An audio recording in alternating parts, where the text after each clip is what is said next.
चित नहीं रहते हम, हमारी आदत नहीं है। सांस ने बोल दिया तो हल्का सा मुंह बनाएंगे, और नहीं भी बनाएंगे तो अंदर सोचेंगे यार ये समझती क्या है, यही कर सकती है। हम सब कहीं ना कहीं असहमति में हैं और इसीलिए परमेश्वर की आशीष से वंचित हैं। सब ये कमी है, और ये एक पर होना केवल हमारे ऊपर निर्भर करता है। क्या हम अपने आप को नम्र दीन करने पा रहे हैं? क्या मेरी गलती नहीं भी है तो भी मैं माफी मांग रहा हूं? क्या ऐसा है? मैंने कोई गलती नहीं की, मैं क्यों माफी मांगू, मैं सॉरी क्यों कहूं? आज एक बात बोलूं, आपके सही शब्द भी गलत समझे जा सकते हैं, और इसीलिए मनमुटाव, ये एक मन ना होना और आशीष का आपसे दूर रहना आपके पास रहेगा। परमेश्वर बोलते हैं कि आप एक मन हो, एक चित्त हो, बिल्कुल मिलजुल कर रह रहे हो एक दूसरे के साथ, प्रभु के साथ। प्रभु के साथ कैसे मिलजुल कर रहोगे? प्रभु कहना मान के, प्रभु के कहे पे चल के, एक दूसरे के साथ। तो हम परिवार में कहते हैं जी बर्तन है वो तो फेंकेंगे, वो तो कभी कभी लड़ पड़ते हैं। ये आप पर निर्भर करता है कि आप दाऊद की तरह कहो, प्रभु तूने मेरे मुख पर पहरा बिठा दिया है और मेरे होठों के द्वार की रखवाली कर रहा है। दाऊद कहता है मेरे होठों पर, मेरे मुख पर पहरा बिठा, मेरे होठों के द्वार की रखवाली कर।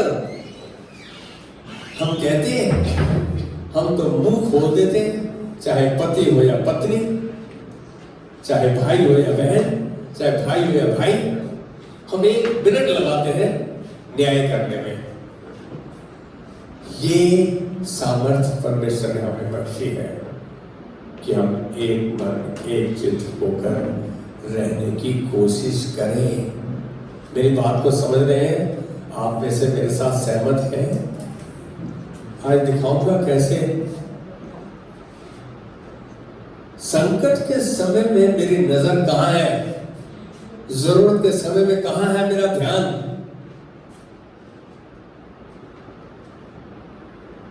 बहुत बड़ी परेशानी आ गई, तूफान आ गया जीवन में, महामारी फैल गई, बीमार हो गए, परेशान हो गए। उस समय कहां है ध्यान मेरा? कहां है ध्यान मेरा? फटाफट डॉक्टर के पास जाते हैं, चाहे मनोवैज्ञानिक के पास जाते हैं, हम फटाफट, हमारी नजर तो संसार पर है। कहां है? संसार में। बच्चे हैं तो पापा की तरफ देखेंगे, और यदि पापा है तो बच्चों की तरफ देखेंगे। क्या सच में परमेश्वर की ओर आपका ध्यान है? किसी का जवाब नहीं आ रहा। सच में हम ये देखते हैं कि यार मेरी मदद कौन करेगा, इस समय मेरे साथ कौन खड़ा हुआ, इस समय मैं किससे मदद मांगू। यूहन्ना 5वां अध्याय 1 से 8 आयत यदि कोई पढ़ दे। यूहन्ना 5वां अध्याय 1 से 8 आयत। इन बातों के पश्चात यहूदियों का एक पर्व हुआ और यीशु यरूशलेम को गया।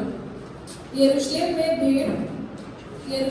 भेड़ फाटक के पास एक कुंडल है जो इब्रानी भाषा में बैतलसदा कहलाता है, और उसके 5 औसरे हैं।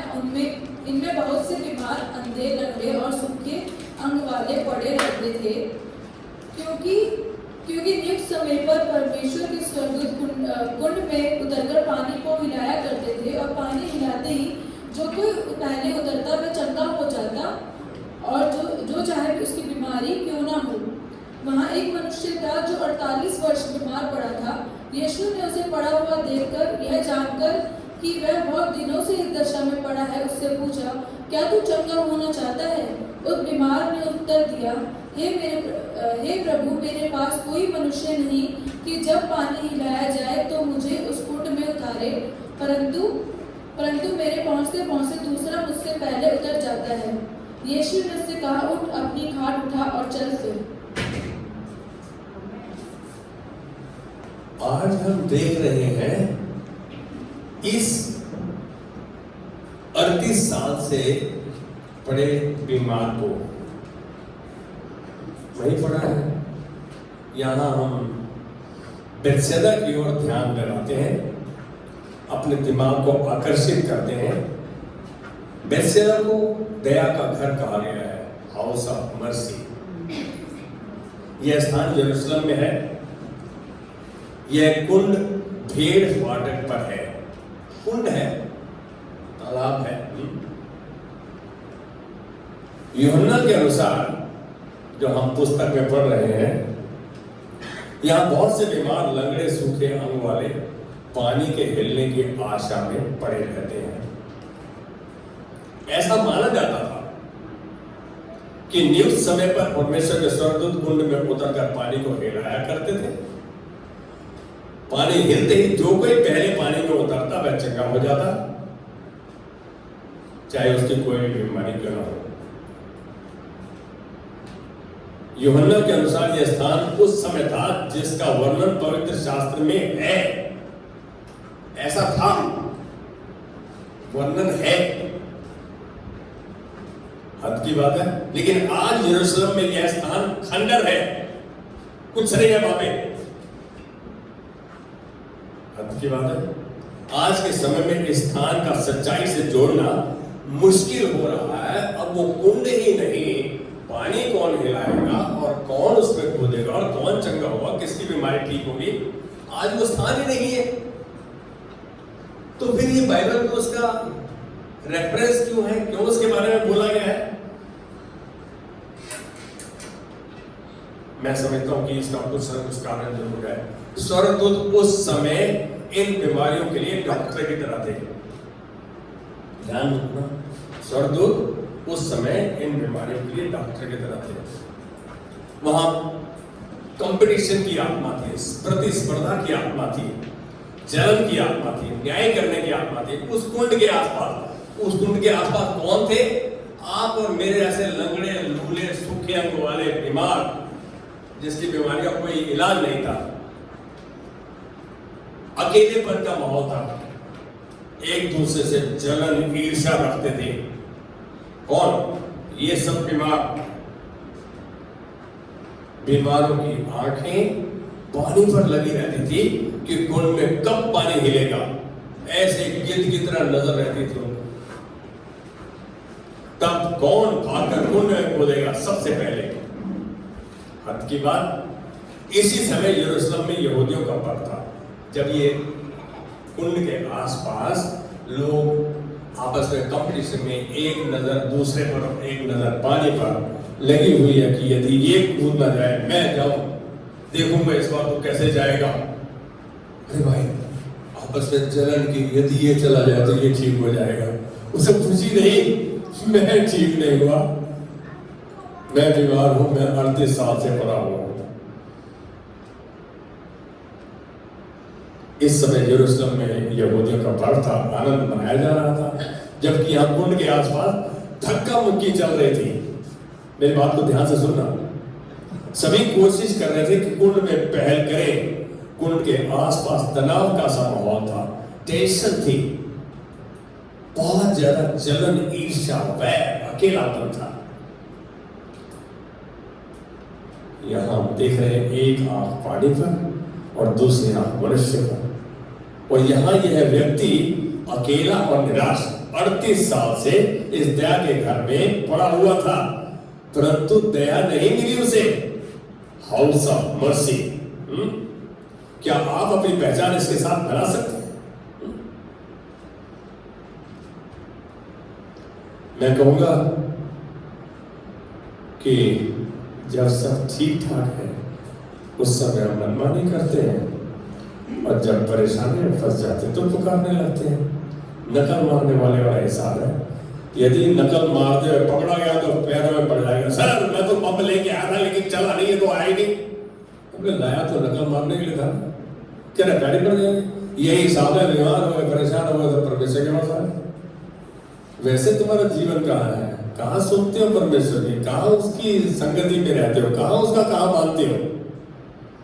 हम अपनी मनमानी करते हैं, सहूलत और समझौते का इस्तेमाल करते हैं। कोई ऐसा बंदा हाथ उठा के बताया कि वो सहूलत और समझौते का इस्तेमाल नहीं करता, मेरा काम है बस कैसे भी हो जाए।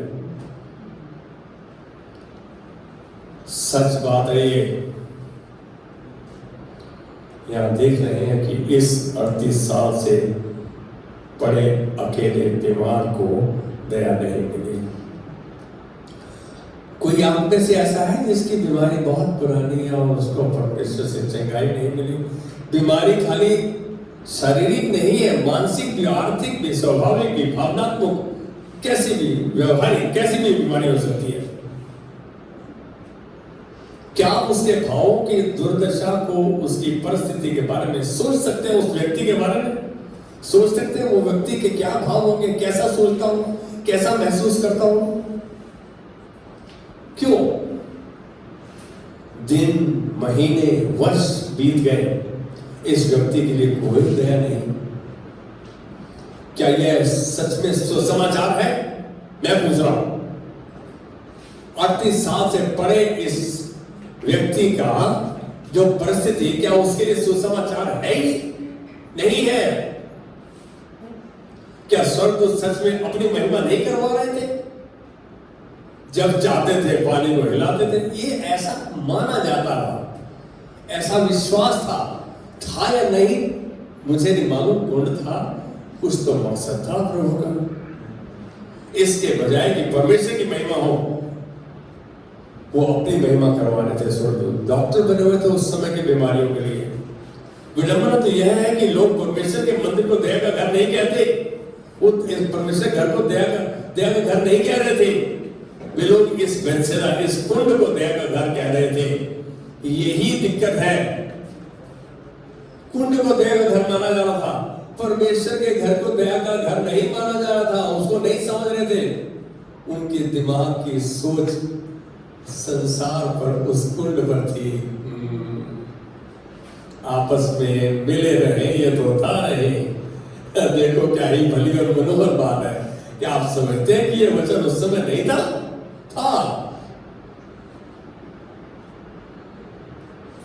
देख रहे हैं हम। असलियत तो यह है कि आज बहुत से ऐसे मनुष्य के द्वारा बनाए हुए बेतसैदा की तरह कुंड है जहां दया तरस है ही नहीं। सच तो यह है कि यीशु जो दया का और तरस का सागर है, सब कुछ देने वाला है, अचानक यहां इस दृश्य पर आ जाता है। यीशु मसीह जो दया का सागर है, जिसके पास से सब कुछ आता है, वो इस सीन में आ जाता है, इस समय आ जाता है।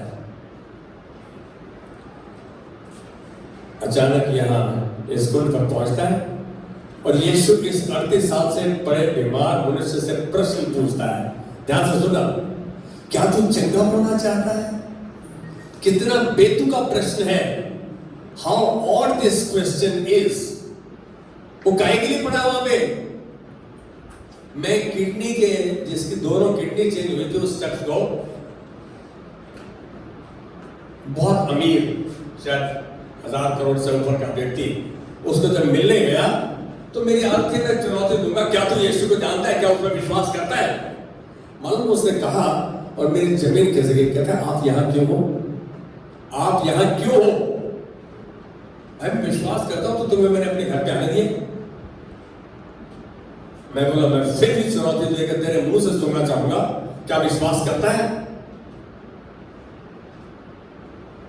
क्या आप सच में विश्वास करते हैं?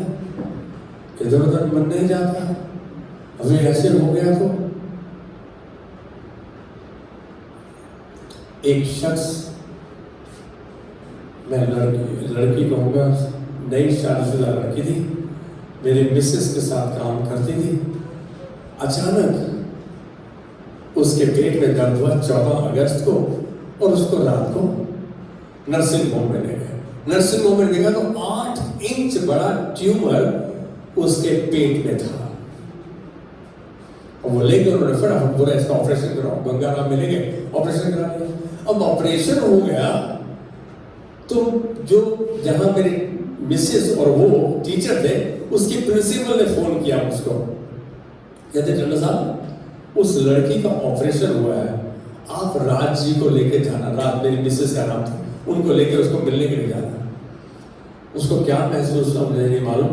हम 400 रुपए का गुलदस्ता उस समय बहुत सारा हो गए बनाकर उसके पास गए। वो लड़की इतनी स्मार्ट थी, देखो तो भूख मिट जाए आपकी, राज्य के स्मार्ट। ऑपरेशन के बाद वो हॉस्पिटल में पड़ी और सुंदर इतनी थी।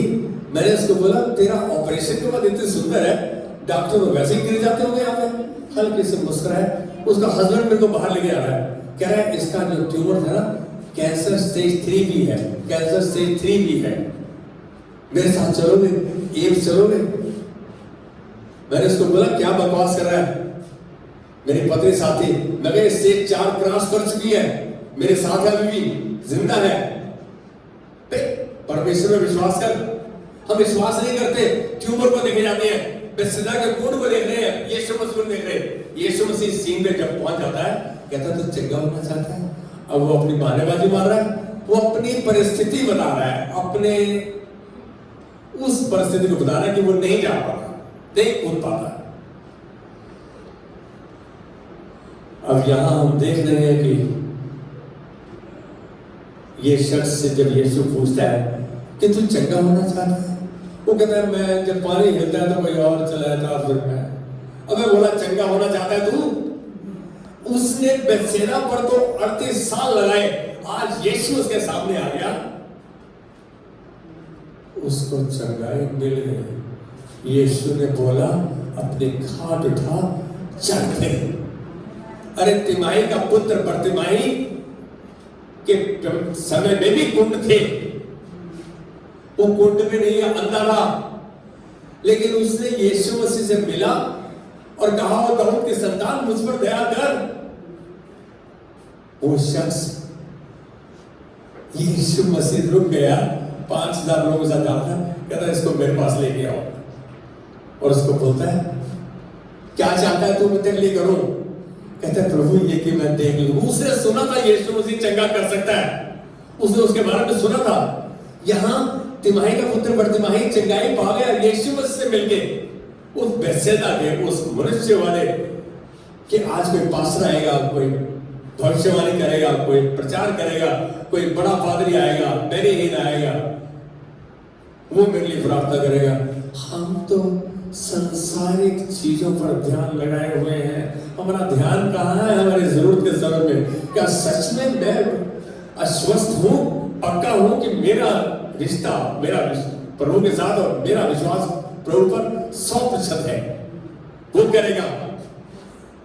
अरे ये शख्स ने इस स्थान पर इस कलीसिया का कोई और बंदा होता ना आपके साथ, पास्टर को गाली गलौज करके और कलीसिया को छोड़ गया होता, लेकिन इस शख्स ने अपना स्थान तक नहीं बदला, जहां था वहीं इस बात को, इस विश्वास को देखते हुए यीशु मसीह सीन में आया और कहा अपनी खाट उठा चल फिर। और सच में ये उठा, खाट उठा के लोगों ने देखा तो 38 साल से यही पड़ा, अरे चल पड़ा। आज जरूरत है तो आपको यीशु पर ध्यान देने की, उसके साथ अपनी पहचान बनाने की, उस पर विश्वास करने की, उसके कहे को जानने की, कहे को मानने की, कहे पर चलने की। आज हमारी दिक्कत क्या है कि हम यदि जिंदा है और हमारी हर जरूरत पूरी हो गई तो हम परमेश्वर कहना मानना भूल जाते हैं, छोड़ देते हैं, उसको नहीं मानते हम। प्रभु मैं तेरा तो श्वास, तेरी भेंट जो तेरा है तो उसको दूंगा। हम कलीसिया में क्यों आते हैं? भिखारी की आत्मा से आते हैं, मांगने आते हैं? नहीं, हम कलीसिया में इसलिए आते हैं प्रभु जो तेरा है आज तुझको देंगे स्तुति, आराधना, प्रशंसा। जो प्रभु विश्वास भेंट हम तेरा ही तुझको देंगे। हम क्या हम देते हैं? क्या हम माफी मांगते हैं, माफ करते हैं? नहीं भी गलती हमारी फिर भी हम सॉरी बोल देते हैं? क्या हम अपने शब्दों के लिए शर्मसार हैं? अपनी सोच के लिए, नकारात्मक सोच के लिए क्या हमारे पास कुछ समय है? अरे इस शख्स ने खाली प्रभु में विश्वास दर्शाया, आंखें इसकी कुंड पर थी, लेकिन यीशु मसीह इसलिए कि वो हिला नहीं, उसके पास आ गया मैं विश्वास करता हूं कि यूहन्ना ने बेतसैदा के बारे में इसलिए लिखा ताकि आने वाले दिनों में लोग ऐसे कुंडों पर अपने ध्यान को ना लगाएं। अरे वो प्रचारक आएगा, ये प्रचारक आएगा, अपने बच्चे से बोलना, आपके सर पे हाथ रखे, ये प्रार्थना करे, प्रभु आपको चंगा करेगा। अरे आशीष प्रार्थना कर देगा तो गन्नो चंगा हो जाएगा। जो बीमारियां हमने हैं बेईमानी की, परेशानी करने की अपने आप को, वो खत्म हो जाएगी। क्या मैं सच में चंगा होना चाहता हूं? प्रभु की बात सुनता हूं? मैं नहीं सुनता।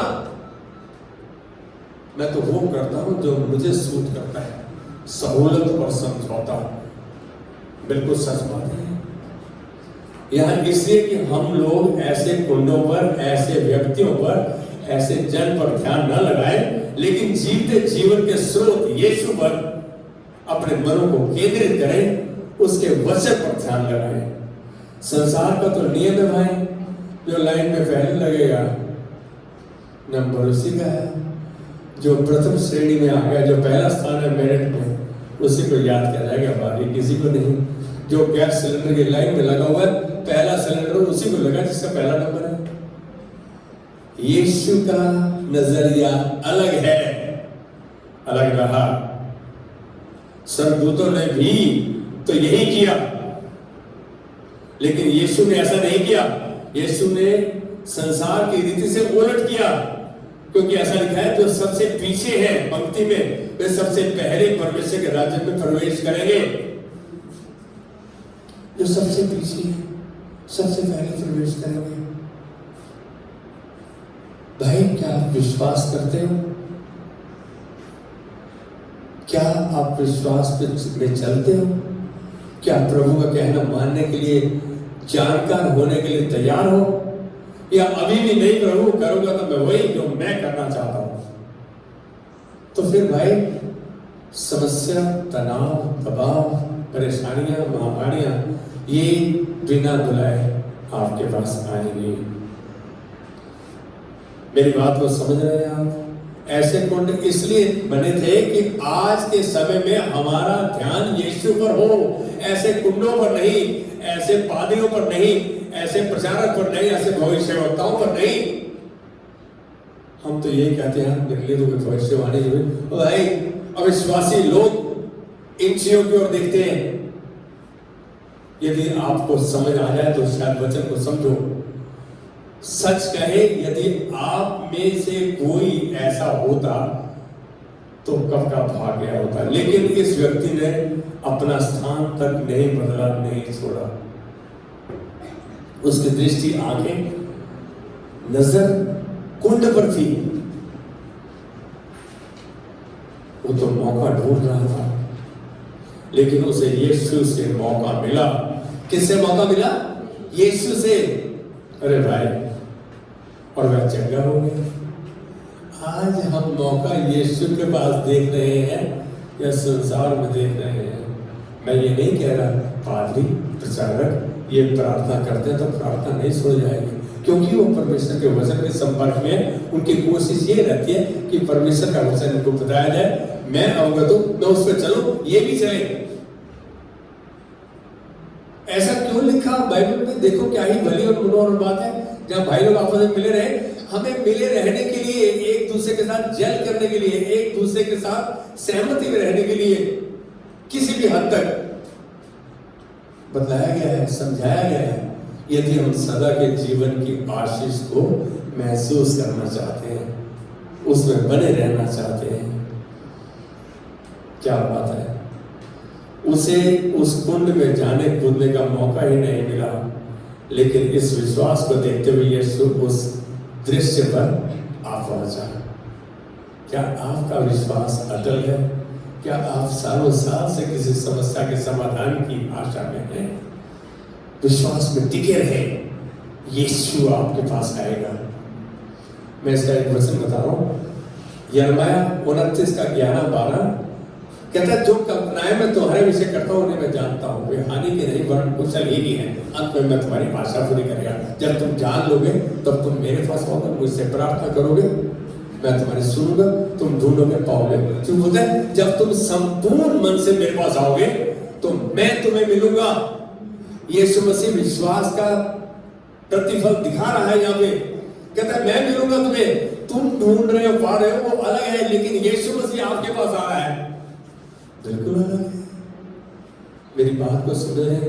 आज यदि हम सोचते हैं कि ये समस्या ये हल होने वाले नहीं, अरे विश्वास करने वाले के लिए सब कुछ हो सकता है।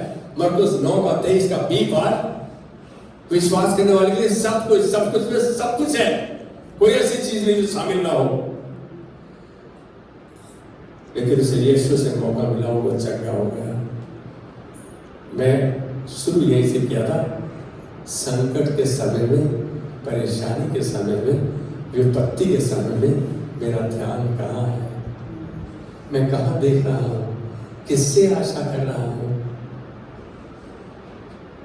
यीशु ही सच्चाई है, बाकी सब झूठ है। यीशु मतलब परमेश्वर का वचन, बाइबल।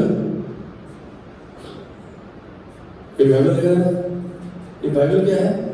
प्रभु का वचन पेपर में है, लेकिन यीशु परमेश्वर का वचन जीवित मनुष्य के रूप में हमारे साथ है। इस बात को जानो, Jesus is the living word of God. ये चीज को जानना हमारे लिए बहुत जरूरी है। और वचन सामर्थ्य है उद्धार तक के लिए। वचन चंगा करता है, वचन मेरे पांव के लिए दीपक, मेरे राह के लिए उजियारा है। सच में क्या मैं जब परेशान होता हूं तो मैं वचन के पास आता हूं? नहीं आता। यदि आ जाओगे तो समाधान पाओगे, क्योंकि यीशु के पास ही आपकी समस्या का समाधान है। आइए हम अपने ध्यान मन को यीशु ही पर लगाए, उसका अनुकरण करें, उसके वचन का पालन करें। वह अपना वादा पूरा करेगा, करता है। वो जो कहता है करता है, वो जो कहता है करेगा, उसका वादा है करेगा। आज वादा करें परमेश्वर से और प्रार्थना करें, कुछ भी क्यों ना हो जाए, नो मैटर व्हाट कम बे, हम अपने ध्यान को यीशु पर केंद्रित रखेंगे और उसकी आज्ञा का पालन करेंगे। मेरी बात को ध्यान से सुनना। हम प्रार्थना कैसे करें? दाऊद से सीखे। पहला इतिहास 29 का 18, पहला इतिहास 29 का 18 क्या कहता है? ये परमेश्वर के हृदय का व्यक्ति दाऊद प्रार्थना कर रहा है।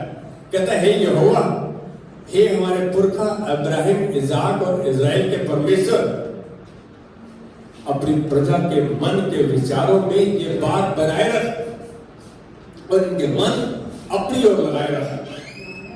ये बात कितनी दिक्कत कर, और हमारे मनों को ऐसा खड़ा कर दे कि हम तेरी आज्ञाओं, चेतावनियों और विधियों को मानते रहे, जानते नहीं रहे। दाऊद की प्रार्थना ऐसी थी। पहले प्रजा के बारे में सोच रहा था, फिर उसने अपने बेटे के बारे में सोचा। आज हमारी प्रार्थना तो हम पर ही केंद्रित है, सारा मेरे पर ही है। बस प्रभु मैं, मेरा, हमारा, मेरा काम हो जाए, बस मेरा हो जाए, मेरा करते तो मेरे को इस समस्या से बाहर निकाल दे। आपके पास कुंजी है। परमेश्वर से माफी मांगे अपने रवैये के लिए, अपने तौर तरीके के लिए, कि प्रभु अभी तक मैंने ध्यान तेरे वचन पर, तुझ पर नहीं दिया। मैंने तो वो किया जो मैंने ठीक समझा। आज प्रभु वादा करता हूं कि हम, प्रभु कुछ भी क्यों ना हो जाए, हम तुझ पर अपना ध्यान केंद्रित करेंगे और तेरे वचन का पालन करेंगे। कैन यू से आमेन विद मी? बैठे रहो। आज प्रभु धन्यवाद, आंखें बंद करेंगे, धन्यवाद देते हैं। आज प्रभु हम सब तेरा दास अपने आप को इनके साथ सम्मिलित करता हुआ कहता है, प्रभु ये भी इनके साथ सहभागिता की है, इसने करता है। हम सब अपनी गलती को आज अंगीकार करते हुए मानते हैं प्रभु, पछतावा करते हैं कि हम सब ने तुझको रुष्ट किया है, तेरी आज्ञा का पालन नहीं किया, अपने नजरिए से देखा। लेकिन आज तुझसे वादा करते हैं, कुछ भी क्यों ना हो जाए, अपने ध्यान को तुझ पर केंद्रित करेंगे और तेरा कहा मानेंगे। धन्यवाद की बेच चढ़ाते कि तूने आज इनको समाधान ही नहीं दिया, लेकिन इनको आशीषित किया है। हम इनके अंदर इनके द्वारा तेरी महिमा को देखते हैं, यीशु मसीह के नाम में। आमेन, आमेन।